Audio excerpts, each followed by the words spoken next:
Online ক্লাসের সবাইকে স্বাগত। হালদার প্রভাষক বাংলা সরকারি বঙ্গবন্ধু কলেজ, গোপালগঞ্জ। তো শিক্ষার্থী বন্ধুরা, আজ আমাদের আলোচ্য বিষয় হচ্ছে ইন্টারোগেটিভ অ্যান্ড রিলেটিভ প্রোনাউন। এই দুটি যে পার্থক্যটা আমরা এই ক্লাসের মাধ্যমে জানতে পারবো এবং নির্ণয় করতে পারবো কোনটি রিলেটিভ প্রোনাউন আর কোনটি ইন্টারোগেটিভ প্রোনাউন। এছাড়া আরেকটি বিষয় হচ্ছে ইন্টারোগেটিভ অ্যাডজেক্টিভ। তো তিনটি বিষয় সম্পর্কে জানতে পারবো আজকের ক্লাসের মাধ্যমে। তো আমি ক্লাসটি এভাবে সাজিয়েছি যে ইন্টারোগেটিভ প্রোনাউনের যে বৈশিষ্ট্য রয়েছে, কয়েকটি বৈশিষ্ট্য রয়েছে। যে প্রথমত বৈশিষ্ট্য, যে সাবজেক্ট পজিশনে বসে, দ্বিতীয় কথাটি হচ্ছে ঠিক তারপরেই ভার্ব থাকবে এবং শেষে অর্থাৎ বাক্যের শেষে, সেন্টেন্সের শেষে প্রশ্নবোধক চিহ্ন বসবে। আবার বলছি, প্রথম যে বৈশিষ্ট্য, যে ইন্টারোগেটিভ প্রোনাউন যখন আমরা নির্ণয় করব, প্রথমে কি পাবো? সাবজেক্ট পজিশনে বসে। দ্বিতীয় কথাটি হচ্ছে এই যে ইন্টারোগেটিভ প্রোনাউনটি ব্যবহার করলাম তার কেবলই পরে ভার্ব চলে আসবে। তা হতে পারে অক্সিলারি ভার্ব, হতে পারে মেইন ভার্ব। তৃতীয় কথাটি হচ্ছে শেষে অর্থাৎ সেন্টেন্সের শেষে প্রশ্নবোধক চিহ্ন বসবে। তার বিপরীত যেটা আছে রিলেটিভ প্রোনাউন, এখানে বলা হয়েছে কমপ্লেক্স সেন্টেন্সে ক্লোজ মার্কার হিসেবে বসে। অর্থাৎ রিলেটিভ মানে কি, দুটো ক্লোজকে সংযুক্ত করবে, সেটি হচ্ছে রিলেটিভ প্রোনাউন। দ্বিতীয় কথাটি হচ্ছে শেষে প্রশ্নবোধক বসবে না। অর্থাৎ আমাদের যে ডব্লিউএইচ কোশ্চেন মার্কার গুলো আছে, হু, হুম, হুইচ, হুজ, হোয়াট, হাউ, এগুলো দুটো জায়গায় বসতে পারে। যখন কোনো প্রশ্ন সেন্টেন্সের শুরুতে বসবে এবং প্রশ্ন করা বোঝাবে, সেই ক্ষেত্রে আমি ব্যবহার করব হচ্ছে এই হুম, হুম যেটাই ব্যবহার করি, এটা হয়ে যাবে ইন্টারোগেটিভ প্রোনাউন। আর ইন্টারোগেটিভ প্রোনাউনের সাথে আরেকটা বিষয়ে দ্বন্দ্ব আছে, সেটা হচ্ছে ইন্টারোগেটিভ অ্যাডজেক্টিভ। সেটা আমরা পরে জানবো, কিন্তু আগে যে এই দুটো ডিফারেন্স, এটা একটু জেনে আসছি উদাহরণের মাধ্যমে। যদি আমি এমন ভাবে বাক্য লিখি যে who is he, who is he. এখন এই যে হু ওয়ার্ডটি ব্যবহার করা হয়েছে, এখানে হু দ্বারা প্রশ্ন করা বোঝাচ্ছে এবং বলা হয়েছে প্রথমত বলছে সাবজেক্ট পজিশনে বসছে। অর্থাৎ এটা যদি ভার্ব হয়, ইজ এর বাম পাশে, অর্থাৎ শুরুতে এখানে সাবজেক্ট পজিশনে বসছে। আমরা জানি হু সাবজেক্ট পজিশনে বসে, অর্থাৎ সাবজেক্টিভ প্রোনাউন। আবার হুম হচ্ছে অবজেক্টিভ প্রোনাউন। এখানে হুটা বসেছে, তাহলে এরপরে আবার যে আমাদের দ্বিতীয় শর্তটা ছিল, পরে ভার্ব থাকবে, ভার্ব চলে আসলো। এবং শেষে অর্থাৎ বাক্যের শেষে একটি প্রশ্নবোধক চিহ্ন থাকবে। সেই হিসেবে এটা প্রোনাউন। আমরা জানি নাউন বা প্রোনাউন কোন সেন্টেন্সে সাবজেক্ট পজিশনে বসতে পারে, অবজেক্ট পজিশনে বসতে পারে, প্রিপজিশনের পরে বসে, তারপরে পসেসিভ অ্যাডজেক্টিভের পরে বসতে পারে। সেই হিসেবে যেহেতু এইখানে সাবজেক্ট পজিশনে, আর আমরা জানি এটা একটা নাম আছে রিলেটিভ মানে ইন্টারোগেটিভ প্রোনাউন। আর যেহেতু হু কোনো নাউনকে নির্দেশ করছে না, এটা অবশ্যই একটা প্রোনাউন। সাবজেক্ট পজিশনে দুটো জিনিসই বসে, একটা হচ্ছে নাউন আর একটা হচ্ছে প্রোনাউন। যেহেতু হু দ্বারা কোনো নাউনকে নির্দেশ করতেছে না, এর জন্য হুটা হচ্ছে এখানে প্রোনাউন। আর যেহেতু এই হু দ্বারা প্রশ্ন করা বুঝিয়েছে সেন্টেন্সটিতে, এর জন্য হচ্ছে ইন্টারোগেটিভ প্রোনাউন। আমি যদি লিখি এভাবে, what do you want, what do you want, এই যে হোয়াট ব্যবহার করলাম, এরপর কেবলই পরে কি আছে? একটা ভার্ব আছে, অবশ্যই ডু ভার্ব আছে, এবং শেষে কি আছে? আমার টার্গেট হচ্ছে যখন ইন্টারোগেটিভ প্রোনাউন নির্ণয় করব, প্রথমে দেখব যে ডব্লিউএইচ কোশ্চেন ওয়ার্ডটি আছে কিনা, তারপরে আমি একটা ভার্ব পাই কিনা। এখানে যেমন ডু, এখানে অক্সিলারি ভার্ব, মেইন ভার্বটা হচ্ছে ওয়ান্ট। আমি শুরুতে বলছিলাম যে এখানে ডব্লিউএইচ কোশ্চেন মার্কার থাকলে তারপর অবশ্যই ভার্ব থাকবে। সেই ভার্বটা হতে পারে একটা অক্সিলারি ভার্ব, হতে পারে একটা প্রিন্সিপাল ভার্ব। এখানে ইজ, যেহেতু অন্য কোনো ভার্ব নেই এই সেন্টেন্সে, এখানে ইজ হচ্ছে প্রিন্সিপাল ভার্ব হিসেবে ব্যবহৃত হয়েছে। আর এখানে দুটো ভার্ব আছে, ওয়ান্ট এবং ডু। এই দুটা হচ্ছে অক্সিলারি ভার্ব, অর্থাৎ ওয়াট এর পরে আছে ডু, আর শেষে যেটা দেখবো আমাদের কি আছে, শেষে প্রশ্নবোধক। অর্থাৎ যে সেন্টেন্সের শেষে প্রশ্নবোধক থাকবে এবং শুরুতে ডব্লিউএইচ কোশ্চেন মার্কার থাকবে এবং তারপরে একটা ভার্ব থাকবে, হতে পারে অক্সিলারি কিংবা মেইন ভার্ব, যেটাই থাকুক, যদি এই শর্ত মেলে তাহলে শুরুটা কি হবে? এই যে হোয়াট অথবা হু এখানে কি হয়ে গেল, ইন্টারোগেটিভ প্রোনাউন। এবার আরেকটা সেন্টেন্স নিই, যেমন whom do you whom do you love most, love most এরকম আছে যে whom do you love most, তুমি কাকে বেশি ভালোবাসো। এখানে তাহলে আমি যে কয়েকটি শব্দ কোশ্চেন মার্ক লিখেছিলাম, হু, হুম, অট, হুইচ, হুজ, হাউ, এগুলোর মধ্যে হোম একটি। আর আমরা জানি এমনিতে হোম হচ্ছে অবজেক্ট হিসেবে বসে, কিন্তু এখানে শুরুতে বসেছে আমাদের যে নিয়মটা আছে সাবজেক্ট পজিশন, অর্থাৎ যদি শুরুতে কোন সেন্টেন্সের শুরুতে বসে এবং তারপর যদি একটা ভার্ব থাকে, এখানে একটা ডু একটা অক্সিলারি ভার্ব আছে, এবং শেষে যদি প্রশ্নবোধক থাকে, তাহলে অবশ্যই এটা কি হয়ে যাবে, এটা অবশ্যই হয়ে যাবে ইন্টারোগেটিভ প্রোনাউন। তৃতীয় চতুর্থ আরেকটি বাক্য নিয়ে, what is your name, what is your name, what is your name, what is your name, আমি প্রশ্ন করলাম, বাক্যটা দ্বারা বলা হচ্ছে তোমার নাম কি, তোমার নাম কি। এখন আমাদের যে এই যে ইন্টারোগেটিভ প্রোনাউন নির্ণয় করার তিনটে শর্ত হচ্ছে, সাবজেক্ট পজিশনে বসবে, পরে ভার্ব থাকবে, শেষে প্রশ্নবোধক চিহ্ন বসবে। তাহলে শুরুতে এটা বসছে, তারপরে একটা ভার্ব আছে, এবং শেষে আমাদের প্রশ্নবোধক চিহ্নটা আছে। তাহলে এখানে কি হবে, অবশ্যই হোয়াট এখানে ইন্টারোগেটিভ প্রোনাউন। আমরা নিতে পারি যে হাউ আর ইউ, এই সেন্টেন্সটা যদি নিই, হাউ আর ইউ, তাহলে কি দাঁড়ায়, হাউ আর ইউ। এখন হাউ কোশ্চেন মার্ক এখানে বসলো, দ্বিতীয় হচ্ছে ভার্ব আর, আর শেষে আমরা যেটা দেখবো প্রশ্নবোধক আছে কিনা।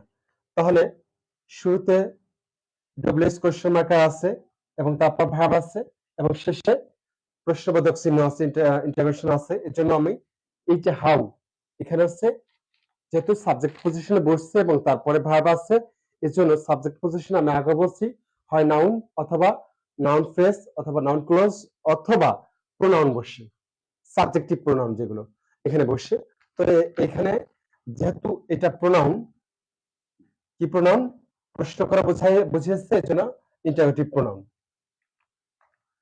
আমি এবার 4 থেকে 5টা উদাহরণের সাহায্যে বোঝানোর চেষ্টা করেছি ইন্টারোগেটিভ প্রোনাউন গুলো কিভাবে নির্ণয় করতে হয়। এবার চলে যাই রিলেটিভ প্রোনাউন। রিলেটিভ প্রোনাউন বলতে, রিলেটিভ যেটা বোঝায়, রিলেটিভ হচ্ছে সংযোগ সাধন করবে দুটো ক্লোজ কেস। সাধারণত এখানে আমরা যেটা পাবো রিলেটিভ প্রোনাউন, অর্থাৎ যে কোশ্চেন মার্ক গুলো আছে, হু, হুইচ, হোয়াট, হাউ, হোম, যে গুলোই আছে, এগুলো সাধারণত কোন সেন্টেন্সের মাঝে বসে, আর এটার মাধ্যমে দুটো একটা স্বাধীন বাক্যাংশকে আরেকটি একটা পরাধীন বাক্যাংশের সাথে সংযুক্ত করে, অর্থাৎ সাপেক্ষ বোঝাবে।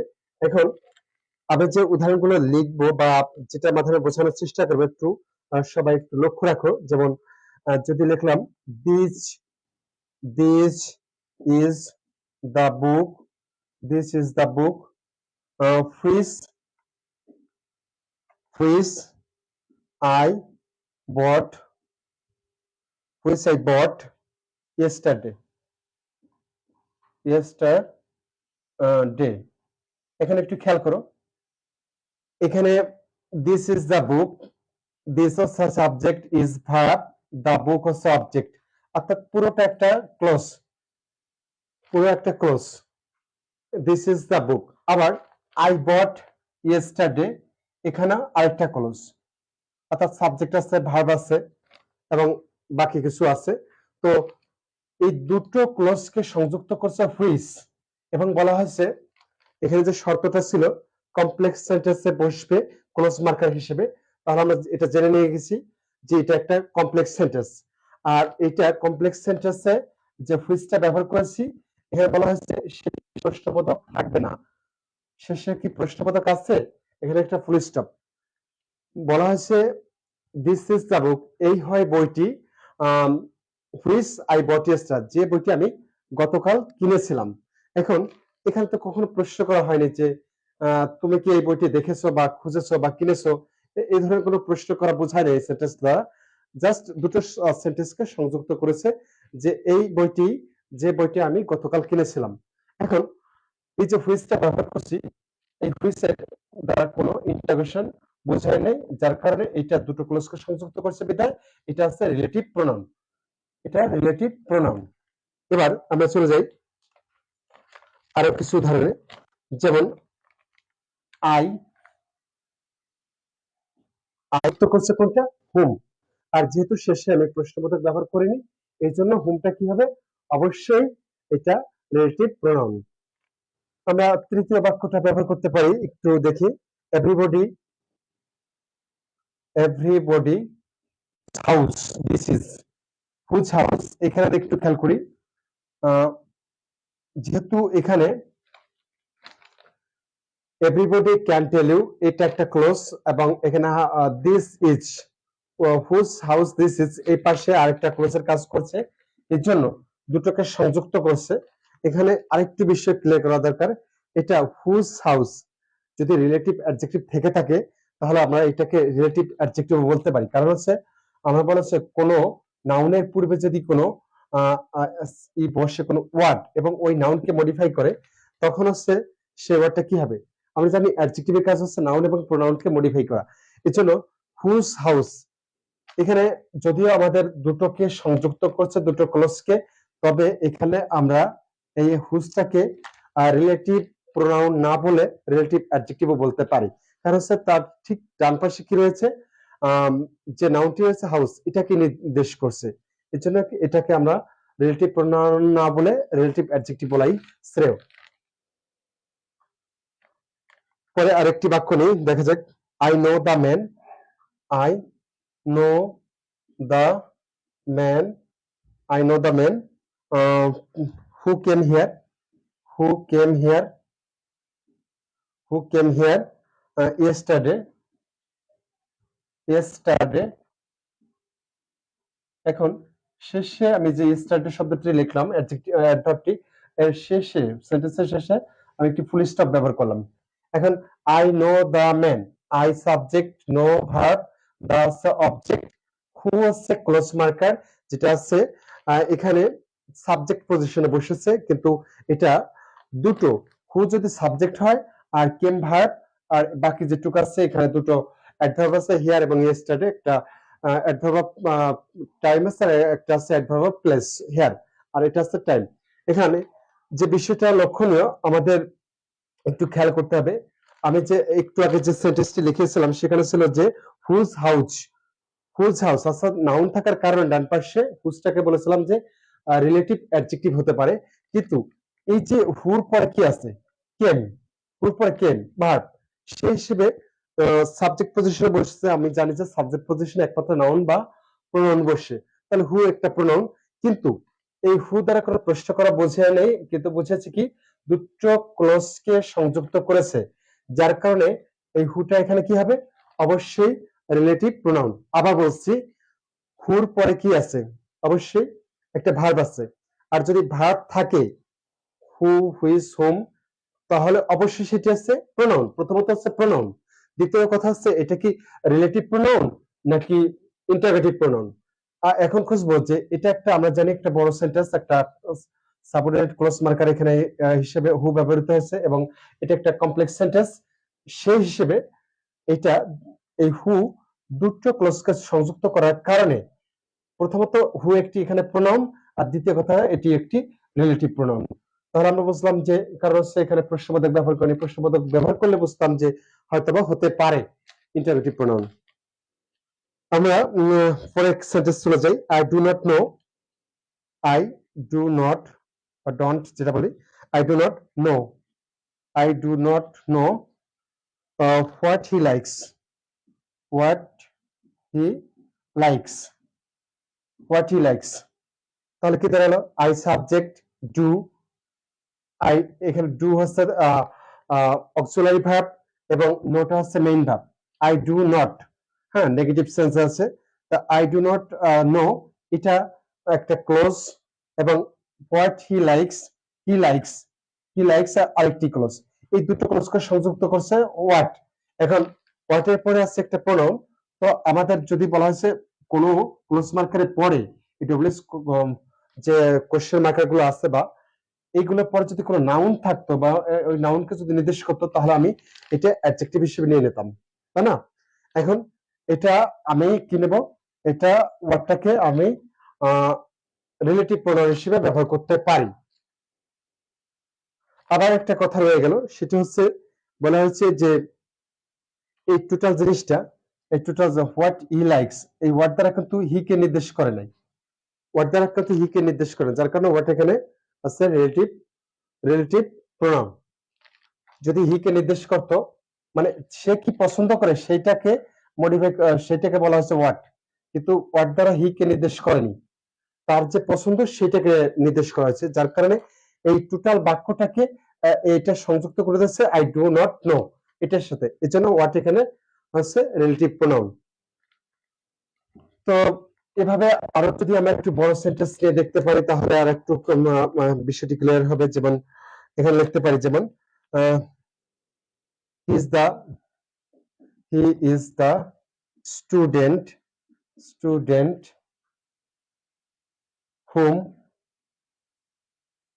whom I know well. He is the student, সে সেই বা এখানে বলতে হবে সে হলো সেই ছাত্র যাকে whom I know well, আমি ভালো করে চিনি। এখন এই যে বাক্যটা লিখলাম, যে একটা কমপ্লেক্স সেন্টেন্স লিখলাম, এটা দ্বারা কখনো কি প্রশ্ন করা বোঝাইছে? বোঝায়নি। এখন এই যে হুমটাকে খেয়াল করতে হবে, হুমটা আছে হুমটা হুমের পরে কি আছে? আই আছে, এই আইকে ফলো করে নাই, টোটাল বাক্যটাকে ফলো করছে। এখন এর জন্য যদি এর ডান পাশে জাস্ট একটা নাউন থাকতো তাহলে বুঝতাম যে রিলেটিভ অ্যাডজেক্টিভ, কিন্তু সে হিসেবে বসনি, অর্থাৎ হুম যে একটা প্রোনাউন এটা ক্লিয়ার হয়ে গেলাম, কিন্তু হুম ইন্টারগেটিভ নাকি রিলেটিভ সেটা নির্ণয় করার জন্য আমরা বলছিলাম যদি ইন্টারগেটিভ হতো তাহলে হুমের পরে সরাসরি একটা ভার্ব চলে আসতো, এখানে বলা আছে সরাসরি পরে একটা ভার্ব চলে আসবে, কিন্তু ভার্ব আসলে কি আসছে? একটা সাবজেক্ট আসছে, অর্থাৎ একটা ক্লোজ, পুরো একটা ক্লোজ চলে আসছে। এই জন্য এই হুমটা দুটো ক্লোজকে সংযুক্ত করছে এবং শেষে ফুল স্টপ ব্যবহার করছি, যার কারণে হুম এখানে relative pronoun.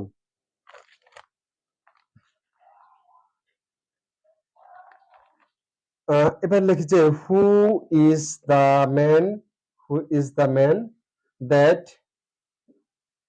Man that came with you এখন এই যে প্রশ্নবোধক ব্যবহার করলাম এবং আমার এখানে আন্ডারলাইন করা হলো, এখানে who is the man that came with you, এখানে একটা আছে, দ্যাট এর নিচে যদি দাগ দেওয়া হতো তাহলে বুঝতাম যে এইটা এই পাশে একটা ক্লোজ আছে আর এই পাশে একটা ক্লোজ আছে, দ্যাট এখানে সাবজেক্ট পজিশনে বসছে।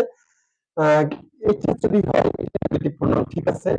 আমাদের আজকে আলোচনা বিষয় দ্যাট না, আমাদের বিষয়টি ছিল ডব্লিউএস কোশ্চেন মার্কার কোন জায়গায় ইন্টারোগেটিভ প্রোনাউন, কোন জায়গায় রিলেটিভ প্রোনাউন, এটার আলোচনা পরবর্তীতে করা যাবে। কিন্তু আজকের বিষয়টা আছে যেখানে হু আছে, হোয়াট আছে, হুম আছে, হাউ আছে, হুইজ, হুজ, এইগুলো আমরা যাতে সহজে আইডেন্টিফাই করতে পারি সেজন্য আমার আজকে এই ক্লাস। তো এখানে শুরুতে হু আছে, এখানে সাবজেক্ট আছে, মানে হু সাবজেক্ট পজিশনে বসছে, আবার ইজ এখানে ভার্ব পজিশনে বসছে, অর্থাৎ শুরুতে হু এবং তারপরে কি আছে? ভার্ব আছে, এবং শেষে গিয়ে দেখলাম একটা প্রশ্নবোধক আছে, এই জন্য এই হুটা আছে ইন্টারোগেটিভ প্রোনাউন। কি হবে? Interrogative pronoun. তো আশা করছি যে তোমরা সকলে বুঝতে পেরেছো যে ইন্টারোগেটিভ প্রোনাউন এবং রিলেটিভ প্রোনাউনের যে পার্থক্য এবং কিভাবে নির্ণয় করতে হয়। সূত্র ছিল ইন্টারোগেটিভ প্রোনাউন নির্ণয় করার জন্য সাবজেক্ট পজিশনে বসবে, অর্থাৎ শুরুতে বসবে এবং তার কেবলই পরে একটা অক্সিলারি ভার্ব কিংবা একটা মেইন ভার্ব বসবে, এবং সর্বশেষ সেন্টেন্সের শেষে যত বড় সেন্টেন্স হোক শেষে একটি প্রশ্নবোধক চিহ্ন বসবে। আর রিলেটিভ প্রোনাউনে যেটা বলেছিলাম, একটা কমপ্লেক্স সেন্টেন্সের মাঝে দুটো ক্লোজকে সংযুক্ত করবে, অর্থাৎ সাবঅর্ডিনেট ক্লোজ মার্কার হিসেবে who, whose, whom, what, whose, whose এগুলো বসবে, এবং শেষে কিন্তু প্রশ্নবোধক চিহ্ন বসবে না, শেষে বসবে একটি ফুল স্টপ। এখন আমি এর মাঝে এই দুটোর মাঝে আরেকটা জিনিস আমরা শিখে নিতে পারি, যেটা আছে অনেক সময় ইন্টারোগেটিভ, যেটা বলা হচ্ছে ইন্টারোগেটিভ প্রোনাউন, ইন্টারোগেটিভ প্রোনাউনের সাথে যে ঝামেলাটা বা প্যাচ বাঁধে সেটা হচ্ছে ইন্টারোগেটিভ অ্যাডজেক্টিভের সাথে। আমরা জানি যে অ্যাডজেক্টিভ অ্যাডজেক্টিভ কাকে মডিফাই করে, অ্যাডজেক্টিভ কাকে মডিফাই করে, অবশ্যই নাউন, নাউন এবং প্রোনাউনকে, নাউন এবং প্রোনাউনকে। অর্থাৎ অ্যাডজেক্টিভ মডিফাই করা হচ্ছে নাউন এবং প্রোনাউনকে। তো ডব্লিউএস কোশ্চেন মার্কার যদি কোনো সেন্টেন্সের বসে এবং তার কেবল ডান পাশে যদি কোনো নাউন বসে এবং নাউনকে নির্দেশ করে, তাহলে অবশ্যই সেটা যে কি হবে সেটা আমাদের সূত্র রয়েছে, কিংবা আমরা যে উদাহরণের সাহায্যে বুঝিয়ে দেব যে সেটি হবে হচ্ছে ইন্টারভিটিভ অ্যাডজেক্টিভ। তো উদাহরণ নিতে পারে যে যেমন which colour, which colour, which colour do you like, do you like, which colour do you like best, which colour do you like best. এখন আমি যদি এখানে টানটা দিই, তারপরে কি আছে, কালার, রং, রং, তো এটা হচ্ছে নাউন, এটা হচ্ছে নাউন। তো আমাদের আগে যে বৈশিষ্ট্যটা ছিল ইন্টারোগেটিভ প্রোনাউন, যে ডব্লিউএস কোশ্চেন মার্কটা বসবে তার কেবলই পরে একটা ভার্ব বসবে, কিন্তু এই যে হুইচ এবং ডু এর মাঝখানে কি চলে আসলো, কালার, অর্থাৎ রং। এই রংটা হচ্ছে নাউন, নাউন, অর্থাৎ নাউনকে বিশ্বায়িত করছে বিধায় এখানে হুইচ কি হয়ে গেল, প্রথমত এটা হয়ে গেল অ্যাডজেক্টিভ। এখন যেহেতু এই যে শেষে কি আছে এখানে আছে প্রশ্ন, এই সেন্টেন্সটি which colour do you like best, এখন শেষে প্রশ্নবোধক আছে, শুরুতে হুইচ, তারপরে কি আছে কালার, একটা নাউন। এই যে নাউনের আগে হুইচ বসতে বিদায় এটা প্রথমত এর পরিচয় হচ্ছে একটা অ্যাডজেক্টিভ।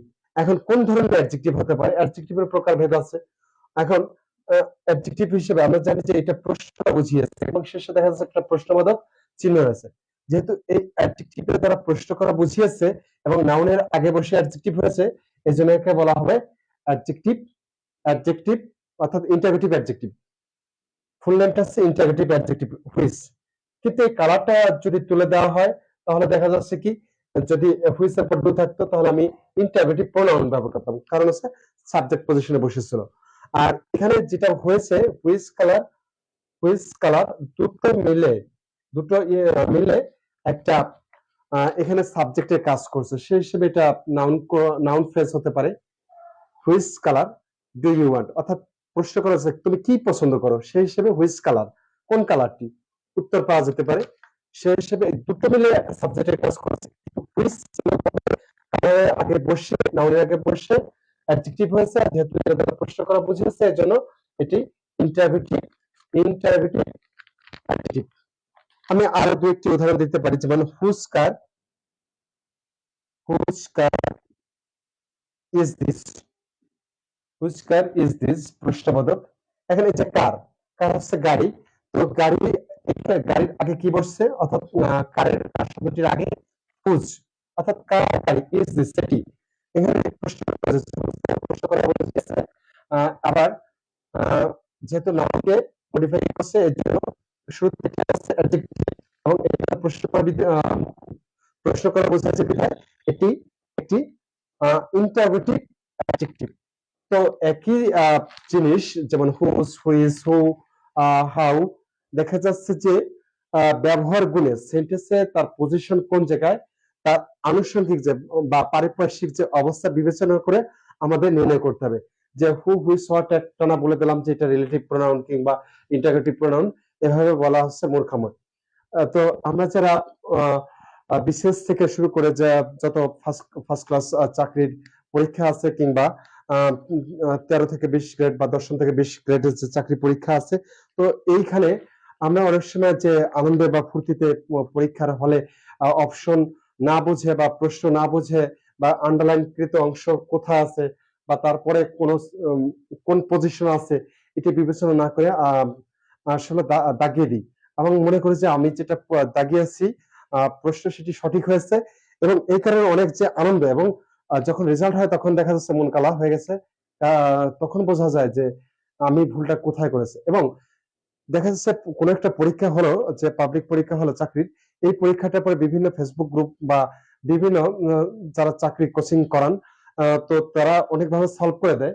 কিন্তু আসলে যারা পরীক্ষা নেয় তারা কি কখনো প্রশ্ন সলভ করে কোনো পেজে দেয়? কখনো দেয় না। অর্থাৎ যিনি প্রশ্নকর্তা তিনি কখনো সলভ করে বলেন না যে এইটা, এই পরীক্ষার উত্তর এইটা।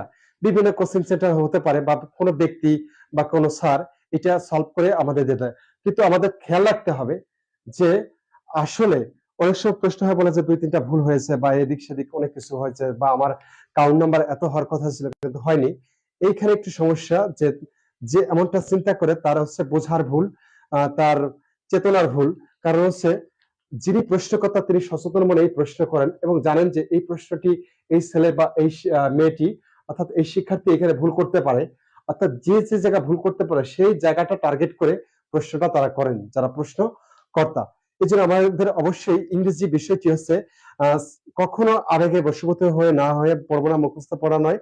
আমাদের পড়তে হবে অবশ্যই জেনে বুঝে শুনে, অর্থাৎ পজিশন দেখতে হবে কোন পজিশনে আছে এবং তার পরিপার্শ্বে বা চারপাশে আর কিছু তাকে আহ প্রভাবিত করছে কিনা এভাবে দেখে যদি আমরা পড়তে পারি অবশ্যই ইংরেজিতে ভালো করতে পারবো। এবং আমরা বাঙালি হিসেবে ইংরেজিতে একটু দুর্বল, কিন্তু দুর্বল হলে চলবে না, অবশ্যই সবল হতে হবে এবং পরীক্ষার ভয় ভীতি জয় করতে হবে। এজন্য আমি চাই আমি প্রতিদিন যে ক্লাসগুলো তোমাদের সাথে শেয়ার করি এখানে কিছুটা হলেও একটু নবত্ব আছে, নতুনত্ব আছে। আমার সাথে থেকে ক্লাসগুলো করার জন্য সকলকে ধন্যবাদ। ধন্যবাদ আরো জানাচ্ছি এই কারণে যে এতক্ষণ ধরে আমার কথাগুলো তোমরা সবাই শুনলে। তো আগামী ক্লাস দেখার অনুরোধ জানিয়ে এখানে শেষ করছি, বিদায় নিচ্ছি। সবাইকে শুভরাত্রি। শুভরাত্রি।